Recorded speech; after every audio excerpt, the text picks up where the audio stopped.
you're going to like some things that some people did, and you're not going to like some things that other people did. So we make up stories to pass the values along so people don't forget.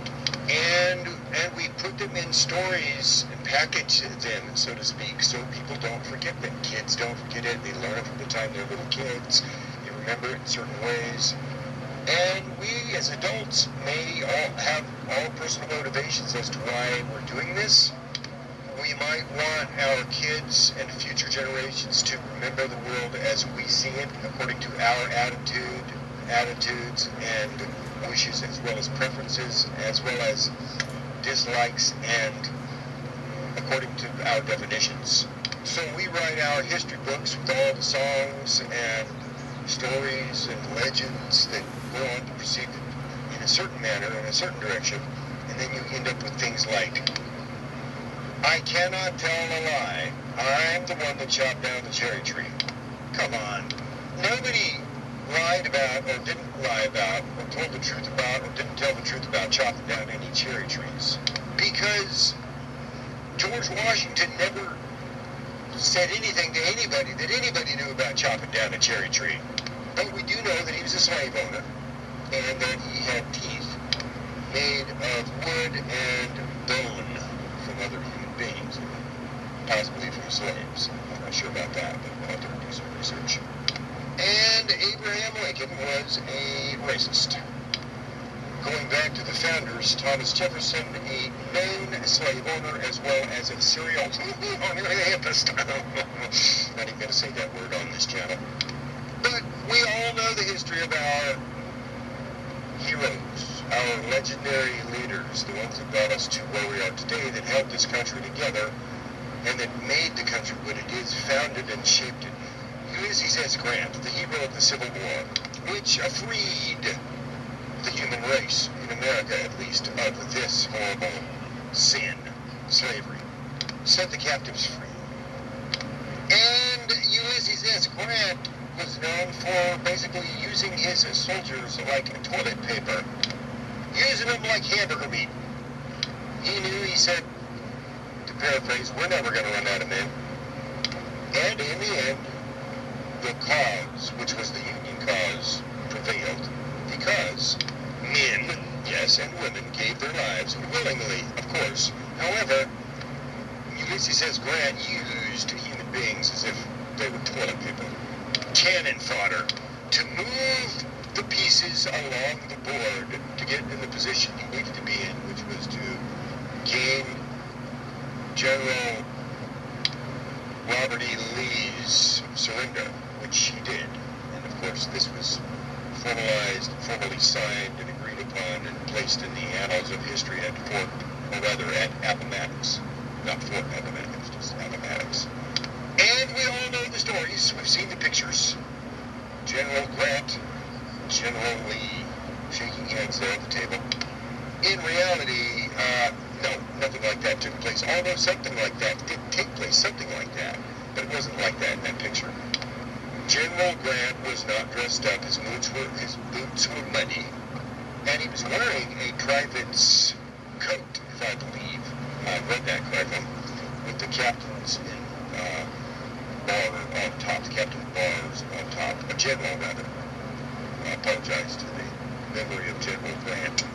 But the point is, he didn't even get cleaned up for the thing. This is stuff that goes on in real life every day. I'm sure they were respectful to one another, and I'm sure that they formally acknowledged that the other had done their duty, and as much as they had each of them seen that duty from each of them from their own point of view, respectively. Grant speaking to Lee, and Lee speaking to Grant. But coming to our present time, let's take it on down the line. Let's see, George Washington, yes, got it.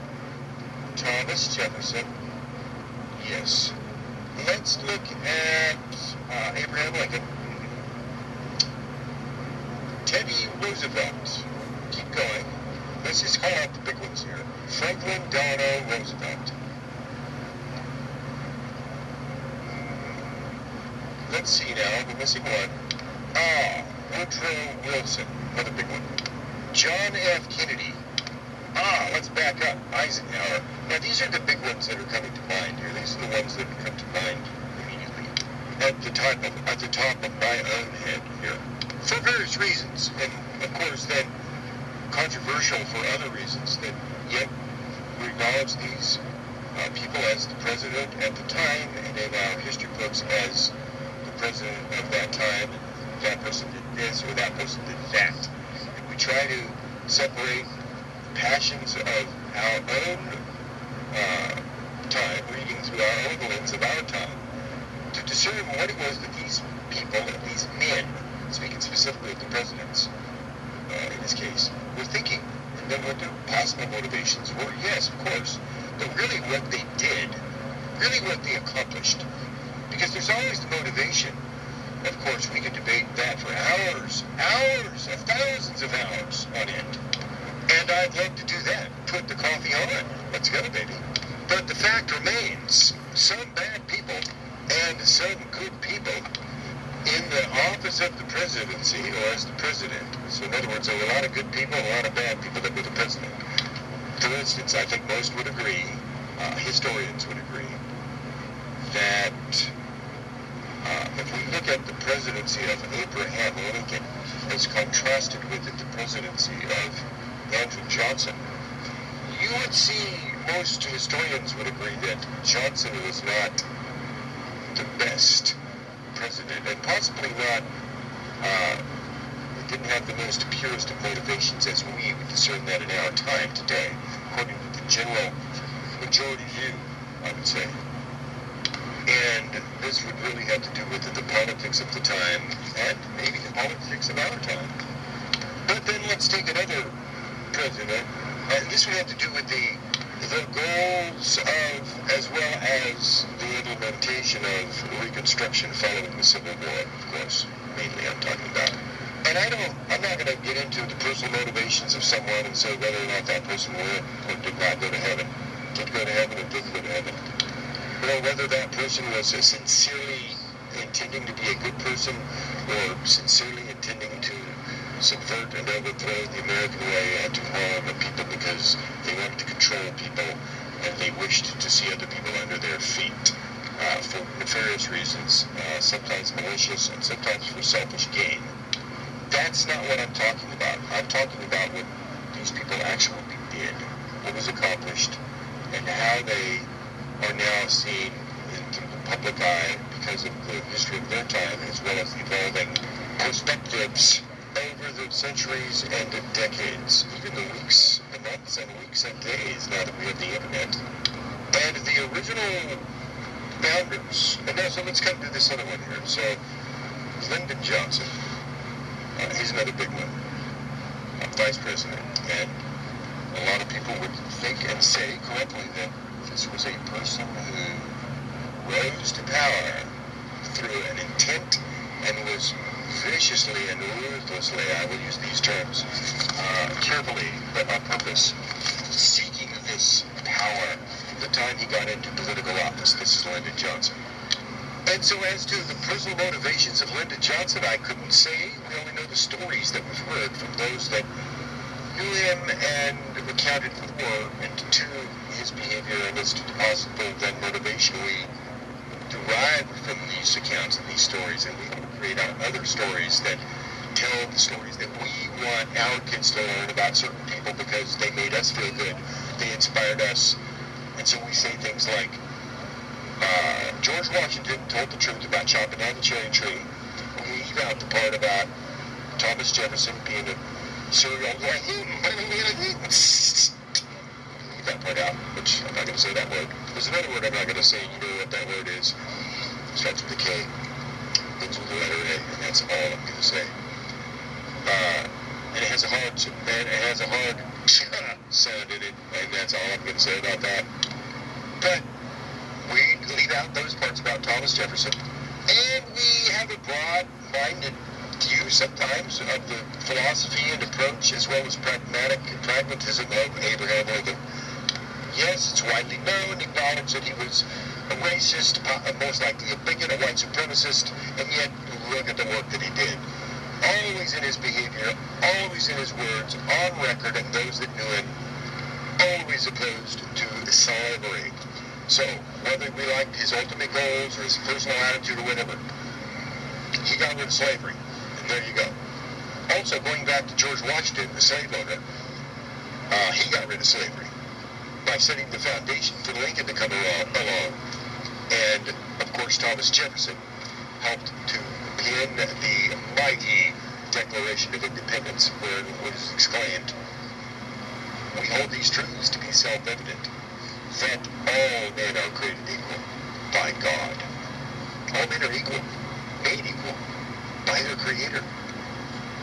And you know the thing, you know the deal. So, it's the idea of this that's the most important, that all men are created equal, and that they're endowed by their Creator with certain inalienable rights. And that includes these: the right to life, liberty, and the pursuit of happiness. And Abraham Lincoln, George Washington, as well as Thomas Jefferson, all contributed to this, to the advancement of that people would be granted more of this, the right to life and to liberty and to the pursuit of happiness. Some would argue that did not occur. It occurred for some, but not for others. Yeah, we've seen it. We know.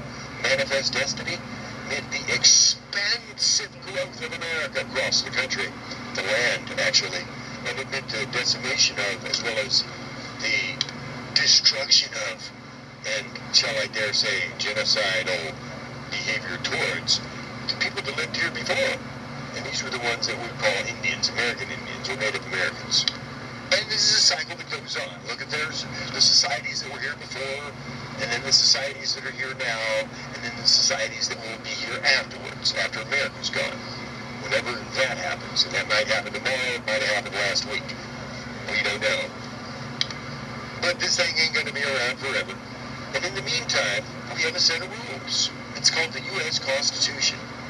And we have people, men and women, that govern that are chosen by us to carry out these orders that we have from the Constitution to behave in a certain way and within certain parameters. We're ordered to do this, and for this, we say, I'm willing to be a citizen, and I'll submit myself to this set of rules. This law, this is the highest law of the land, and I submit myself to this. And in doing this, I claim that I'm a U.S. citizen. And so, when I tell the stories, I'm telling these stories as an American. Lyndon Johnson was an American president. I don't know what his ultimate motivation was. Some say it was to have wealth, women, power, subjugate black people. I don't know, but whatever it was, it caused black people to be empowered to have the right to vote, buy property. Lyndon Johnson used the power of the federal government to put black people at the front of the line. And it just did not make the culture feel better for a lot of people. And then those times went, and then now they're gone. Those times are gone, and we're in a new time. And we see that some of the other big names that came along, Jimmy Carter, Richard Nixon, man, Watergate, first president to visit communist China, Jimmy Carter, this guy, man, one of the most strong-minded presidents when it came to the will of America to preserve human rights and human dignity. And he'll always be known as that great leader in America, the one that put people and humans over whatever it was that on every side that wanted him to do whatever he did. He always put, how is this going to benefit people and the average person first? And we'll say, take a look at his pragmatic approach. Of course, when he first ran in Georgia for various offices, a lot of people thought he was a racist, and some have argued that he ran as a racist. But I say, if you look at his behavior, as soon as he was inaugurated, he said, now the time for racial segregation is over. Many of his supporters didn't even want to have anything to do with him. They wanted their money back. But he used the power of his office as governor and as president to advance life and to advance the ability for people to gain liberty and to pursue happiness. And then you have, of course, Ronald Reagan. These were all presidents that had big, hey, not to say anything of the Iran hostage crisis. We didn't get into that one here for Carter. But Ronald Reagan, and through the end of the Cold War, this is big stuff, man. Listen to this. These are all presidents. This is a former actor. Jimmy Carter was a former nuclear submarine commander, operator, nuclear physicist. I'm not sure if that's commander or whatever that is, but whatever it was, he was on that side. And then he was a peanut farmer. And then when he left office, when Jimmy Carter left office, he was $1 million in debt. And so he wrote his book. I think the book was Living Faith. And he started writing books, and that's how he got out of debt. To begin the getting out of debt, and then he started forming the Carter Center, and here we see, still ongoing today. And so, monumental in his time to appear as president, to hold the presidency, as well as some of the work that he's done. Now, keep in mind, Lyndon Johnson's America has continued to the present time, but we're now in a new era, and that is, this is the time of both, I would say, Clinton and Bush, George W. Bush, and then these were the two presidents at the beginning of the 20th century and the beginning of the 21st century. And then we have the next, Obama, Barack Hussein Obama, America's first black president. Yeah, the first time we ever had a president named Barack or Obama over the middle name Hussein. So, this goes like that. Sometimes we have a first president named Jimmy Carter, and sometimes we have a first president named George and Washington that happened to be a slave owner.